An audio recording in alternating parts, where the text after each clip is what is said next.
एकीकडे महाराष्ट्रात आनंद व गणेश उत्सव, तर दुसरीकडे पंजाबमध्ये दुःख, पूर आणि विस्थापित झालेली माणसं. गेले 10 दिवस महाराष्ट्र आनंद उत्सव, तर तेच पंजाबमध्ये लाखो लोकांसाठी अंधाराचे ठरलेत. आज पंजाबमध्ये पूरस्थिती गंभीर आहे. 1400हून अधिक गावं पाण्याखाली, कितीतरी लाख एकर शेती उद्ध्वस्त. कारण फक्त पावसाचा जोर नाही, तर अवैध उत्खनन आणि नदी किनाऱ्यावरील अतिक्रमणामुळे. बांध तुटले आणि नुकसान वाढले. तू टिकून राहा माझ्या शेतकरी कष्टकरी राजा, ही लढाई तुला जिंकायची. सरकारकडून बचाव कार्य सुरू आहे, पण खरी लढाई अजून बाकी आहे.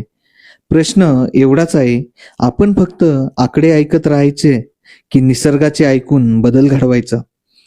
आता तुम्ही मला कमेंट बॉक्स मध्ये सांगा, आपण कसा बदल घडवू शकतो. चालत राहतो गाडून टाक भीती, पायी